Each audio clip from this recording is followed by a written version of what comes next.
Welcome to my YouTube channel, Education on Earth System. Guys, I'm Ajay Sharma. I'm an educator by profession, but agriculturist by passion. The purpose of starting this channel is to upload some videos as far as geography is concerned. Geography is a very popular subject, not only in Cambridge but also in IB. Along with geography, being an ESS facilitator, I am going to upload some videos related to ESS. So, education on Earth system. I have taken this title. I thought that something which can catch hold of the abbreviation, the subject ESS.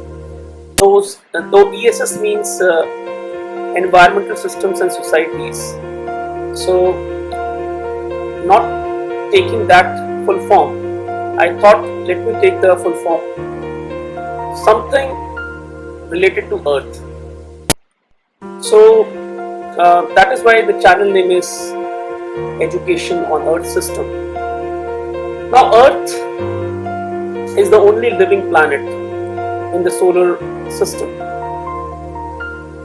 and when we talk about Earth, of course the focus area is the natural environment, because of which life is there. The purpose of this channel is to impart knowledge related to the components which makes the Earth as a system. The components which include natural system. When we talk about natural system, then we talk about the flora, fauna, and the human activities, the mankind. So today the focus area will be the water bodies. So let me present the screen with the help of a PPT which I have prepared with a riddle question. So the riddle question is here: what has a head yet it never weeps, has a bed but never sleeps, can run but cannot walk, and has a bank but not a cent to its name? And yes, you're right. So this is a river. So guys, this video is about river. To understand the river as a system, and what are the factors which affect river as a process, and why the management of river is required. So let us proceed. So in this particular video, I am going to focus on river profile and processes, or river processes. So we'll look at the river, how it looks like, what is hydrological cycle, and what is the connection of hydrological cycle with the river, and why river is called a system. UC, MC and LC have written these abbreviations to make everybody understand that UC means upper course, MC means middle course, and LC means lower course. Tributaries, distributaries, drainage, basin and watershed. If possible, if time permits, then I am going to discuss about energy of the river also, and rest of the things like river processes and landforms formed by the river processes and management of river processes. So let us start. So guys, as you can see that how a river looks like. There is a picture A and picture B. There is a difference. And what differences can you spot between A and B? Yes, you are right. If you see picture A, So of course, this is also river and this is also river. Picture A is a river and picture B is also river. But in picture A, the river is calm, composed, right? Whereas in picture B, this white part which is visible in picture B, this is a river, somewhat looking like fast flowing river. So the difference or differences are pretty clear. The flow of the river in picture A is calm, composed or slow moving river, whereas the flow of the river or speed of the river in picture B is very fast. So that's the difference. There can be some few more difference like the depth of the river, though the depth we cannot measure from here, but it is more likely that this part of the river is more deeper as compared to picture A. This picture A river is normally found in the middle course or close to the lower course of the river. Whereas picture B, if you see, this is the shallow part of the river, normally found in the upper course part of the river. Upper course means somewhere from where the river starts, and this type of feature is found in the hills or mountains. So which river is flowing fast? The question is very simple, and picture B, the river which is visible in picture B, is flowing fast. How you conclude it? Yes, because of the gradient. For any liquid to flow, maybe a river or any other liquid, it needs some slope. Slope or gradient. If it is higher or if it is more, then the river is likely to flow. So in the hilly region, because of the gradient, the flow of the river is high or fast. Whereas in the plains, the plain part where there is very light, a very low slope is there. So the river also flows slowly. So I hope the basics of the river is clear. Now let us move ahead. So as I said in the beginning that I'm going to focus on the rivers and hydrological cycle also. Now hydrological cycle, hydro means water. So it is also known as water cycle. And rivers. First of all, how to define river? When I come across with this word river, I also come across with a word called glacier. So glacier is the slow moving body of snow, whereas river is a body of water flowing in a channel. Channel is a path. Channel is a path. It can be a little bit deeper, it can be shallower, but it's a fixed path which has been created by the river. And hydrological cycle is a very important component, very important factor which affects the flow of a river. Now you can see that some of the information which is given here. Yes, we know that the Earth as a planet is comprised of two important things, the lithosphere and the hydrosphere.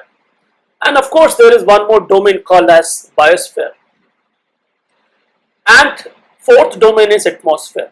So the whole planet Earth has four important domains: lithosphere, hydrosphere, biosphere and atmosphere. But as far as the planet Earth, something which is there on planet, there are two things. One is the solid land mass and another is the water body. So 71% or close to 70% is surrounded by the water body, and rest of the thing is lithosphere or solid mass or maybe the continents. Now when we talk about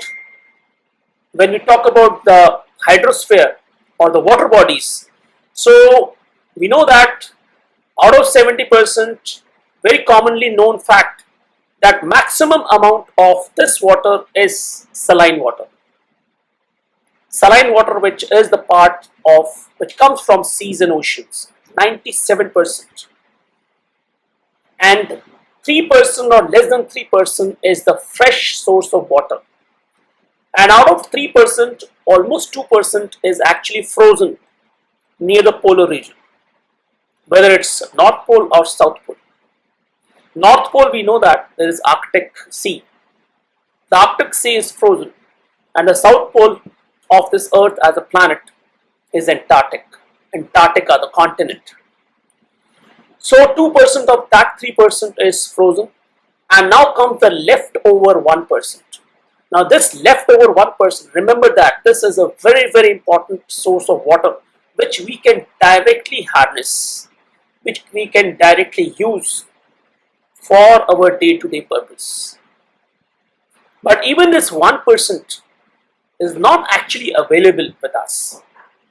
Maybe less than 1% is available as in the form of underground water or in the form of the rivers, the freshwater rivers.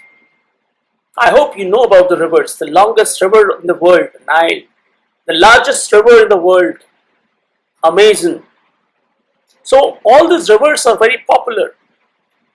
Rivers are also known as cradle of civilization. The ancient civilization, you might have studied about Indus civilization or Congo civilization or Chinese civilization or Mesopotamian civilization. All the civilizations which flourished at around 4,000 to 5,000 years ago, they flourished because of the presence of rivers. So rivers are very important. But unfortunate for us, we know that rivers are also getting polluted. The pollution part of the river I will discuss in the later part of the video maybe. But from where the water is adding into the river, that we need to understand. So the water is recycled again and again through the process of evaporation, condensation and water transfers such as surface runoff. Now what is this? If you see this particular picture, this is hydrological cycle. So what is hydrological cycle? Hydrological cycle is also water cycle. So water cycle is the water has been evaporated from the oceans or maybe the other water bodies, wherever water is present or available. The water is evaporated, of course, because of the presence of heat, and the heat is coming from the sun. So anything which gets heated, especially the water is converted into water vapor, and that is what it is known as evaporation.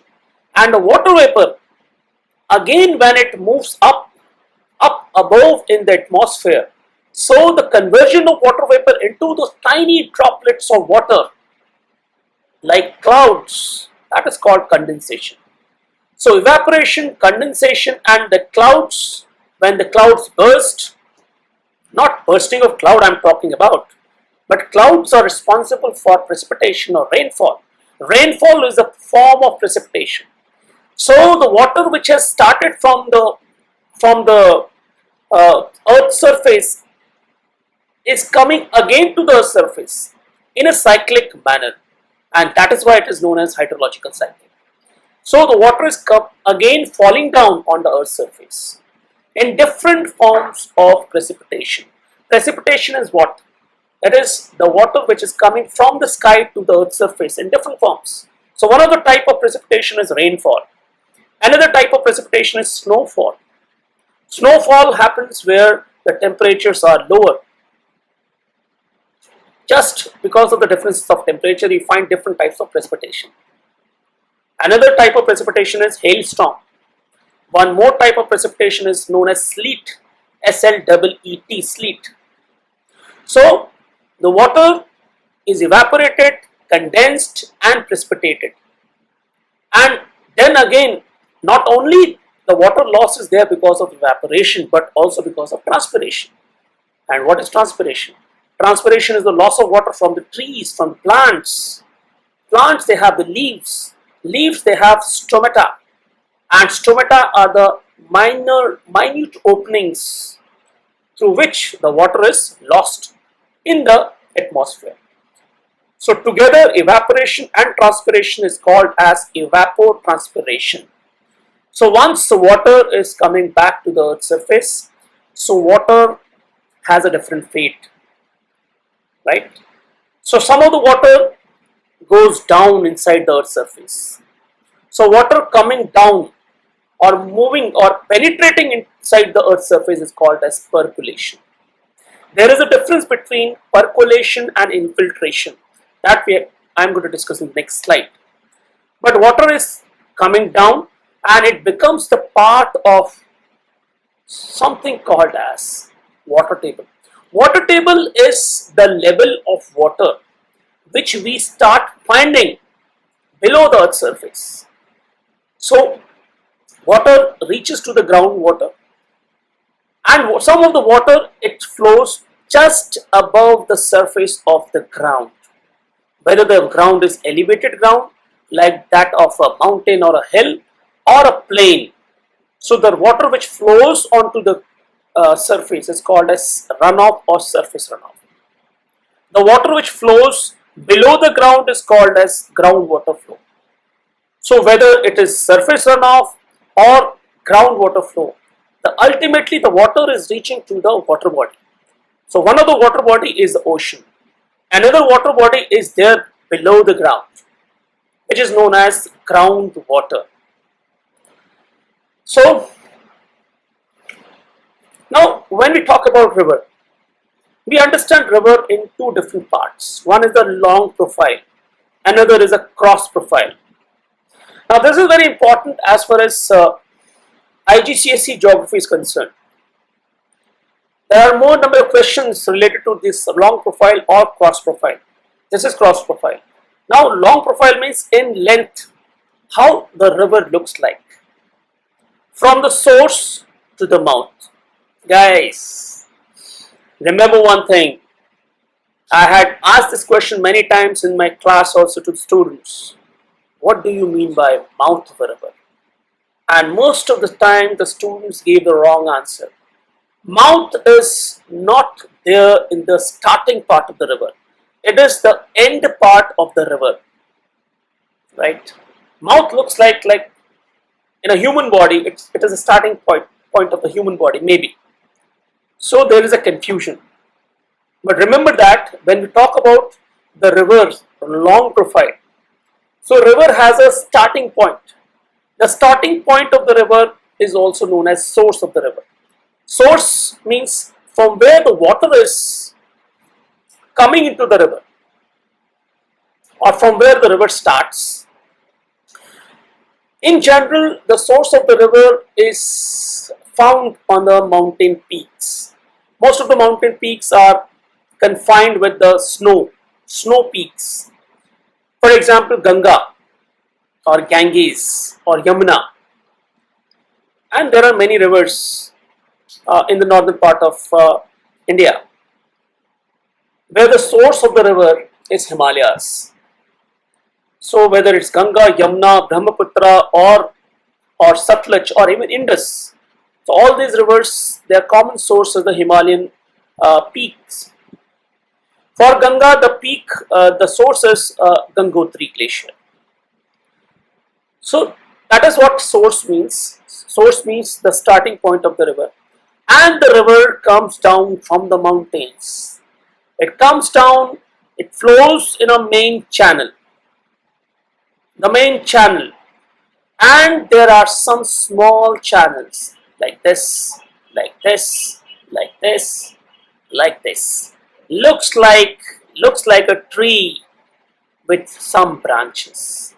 So these small channels which are coming or joining the main river are known as tributaries. So few important words. The small channels which join the main river is called tributaries, right? There is another term which we are going to discuss in the next slide, that is known as distributary. So what is the difference between tributary and distributary? I am going to discuss later. But at the moment, let us understand what is source, what is watershed, mouth I have just discussed. Then the river has three important courses: the upper part, the middle part, and the lower part, or the upper course, the middle course, and the lower course. So the upper part of the river has a large bed load, more roughness, turbulence, and friction. The upper part is normally found in the in the hilly parts or hilly region. So larger bed load means bigger rock particles are carried by the river in small channels. More roughness is found because of the uneven bed. The uneven bed is common in the hilly region. Turbulence, lot of disturbance, lot of turbulence is there because of lot of obstructions which is there, and because of all these things, the friction is also there. So normally in the hilly region, the river, it flows like a bouncing ball in small channels. So that happens because of uneven surface. So upper part of the river has all these features because of the characteristic of the upper part. Then the lower part of the river has a greatest cross section. You can see that the width of the river is more as compared to this part. So the cross section of the river has, the lower part of the river has greatest cross section, highest hydraulic radius. Hydraulic radius is the area through which the river flows by touching the bed. The water of the river which touch the particular bed from bottom to the side is known as hydraulic radius. Highest hydraulic radius is found here, and greatest velocity and discharge. The quantity of water is more in this particular part. Now, you may ask this question, that why the quantity of water is less in this area and why it is more in this area. In this area, it is less because it is just as close to the starting point of the river, close to the source of the river. Whereas by the time the river reaches to this point, there are many tributaries, small channels which are also meeting the main river. Right. So this is the long profile, how a river looks like longitudinally, and this is the cross profile of the river. So cross profile, you can see there are three pictures, A, B, and C. So this is narrower, this is wider, and this is much wider. This is shallower, this is deeper, and then this is much deeper. So that's the difference. That's the difference. And the last important thing is the watershed. Now, watershed is the area surrounded by the main water body, especially the river, where the water is reaching from this edge to the main river, is called watershed. Now, the river system, first of all, what is a system? A system is a concept which involves three important things. One is the input, second is the process, and the third thing is the output. So river is a system where, because there is an input, the water is coming into the river, maybe because of the rainfall or snowfall, or maybe because of any permanent source of water. So input of the river is there. Then the processing. There are three important processes which takes place in the river. One is erosion, second is transportation, and third is deposition. So all the three processes goes on simultaneously with the river, right? And then output. The river final output is whether it is meeting with the main water body, or some of the water is evaporated, mixing up into the atmosphere, and so on. So now there are few terms. We have discussed mouth, we have discussed source, watershed, tributary, and what is confluence. Confluence is the meeting point of the small channel, river channel or tributary into the main river. That's the confluence. Channel can be a bigger channel, can be a smaller channel. Okay. So the source to mouth, that's how the river flows. Source is the starting point of the river and mouth is the end of the river. End of the river or mouth of the river is normally found near the main water body, like the sea or an ocean. A river is divided into three parts: the upper course, the middle course, and the lower course. Upper course, the river course or the path is narrow and shallow. River is carrying small amount of water. The volume of water is small and steep. Steep with the gradient. Gradient is steep, and that is why the speed of the river is high. Middle course, the river flows wider and deep also. Large volume of water is carried by the river. We have discussed that. And the slope is gentle. And the lower course, which is found near the mouth of the river, which is very wide. One of the widest rivers in the world is river Brahmaputra, which is there in northeastern part of India, which flows as wide as 8 kilometers. So very wide part of the river is found near the mouth, where the river flows shallow, sometimes deep also, and lot of water is there. Large volume of water is there. Slope is very gentle.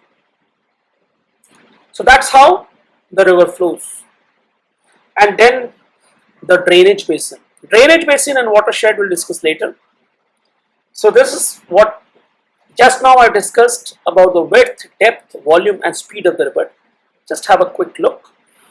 This video will be uploaded on YouTube, guys, and please subscribe the video. Write to me if you want any kind of improvisation. I'll be happy to know this. So the processes in the drainage basin. So in one of the slides we discussed that we discussed about hydrological cycle. So what happens once the water falls onto the ground, onto the earth's surface? So once the water has fallen or has reached to the earth's surface, so these processes takes place: infiltration, percolation, runoff, so and even evapotranspiration. So water infiltration. Infiltration means the process of water moving inside the earth. So water is moving inside the earth's surface, and water is stored somewhere inside the earth's surface, maybe in the soil. But once water reaches deeper inside the earth's surface, this process is called as percolation, or the deeper movement of water inside the earth is percolation.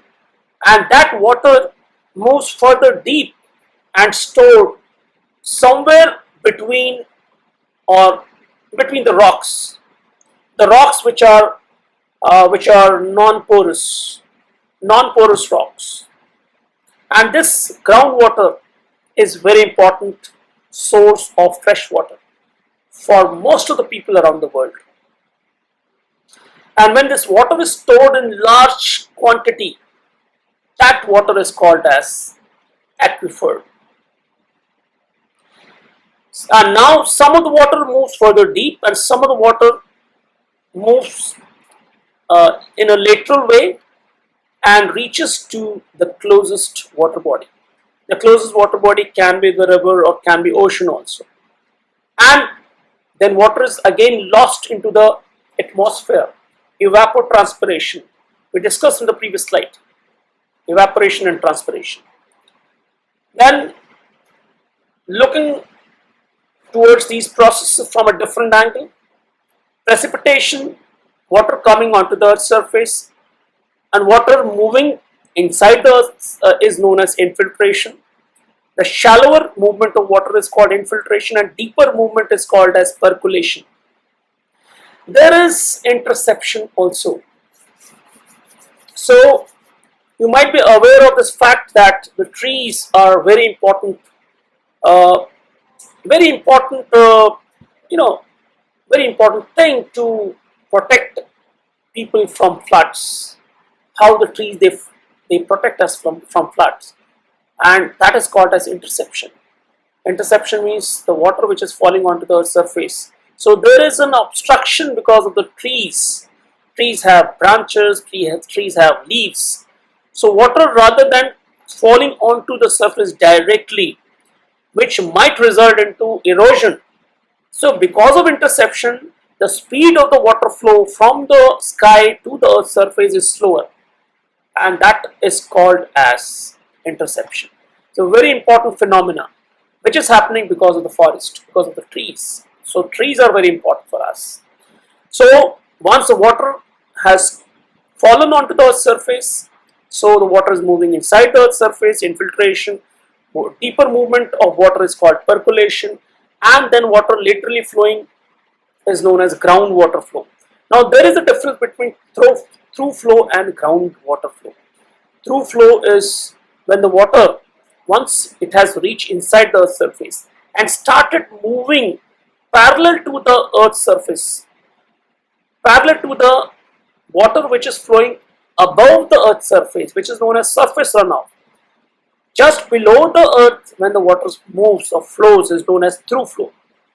And when the water has reached deeper into the ground, and then when it flows parallelly or laterally, that flow is called as groundwater flow.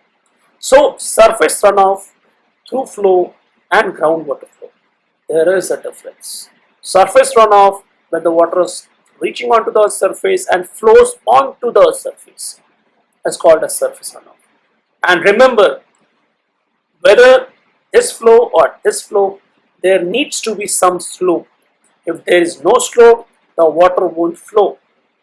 So surface runoff is flowing of water onto the surface, onto the earth's surface. Through flow is the water flow just below the surface, and groundwater flow is the flow of water much below the ground, much below the earth's surface.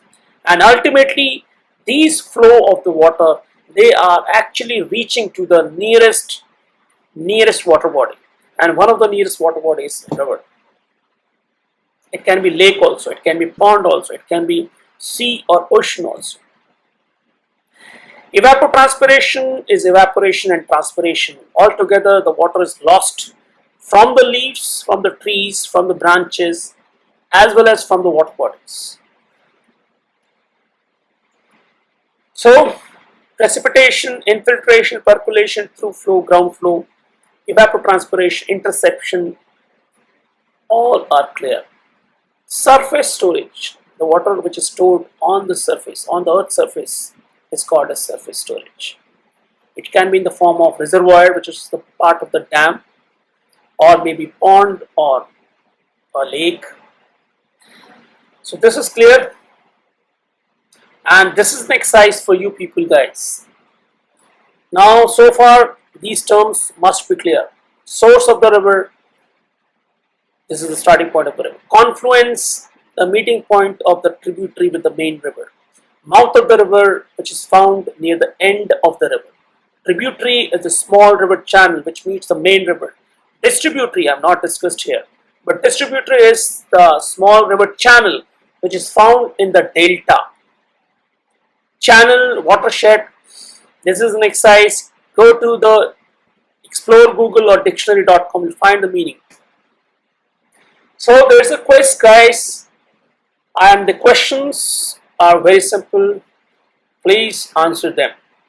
What is a condensation?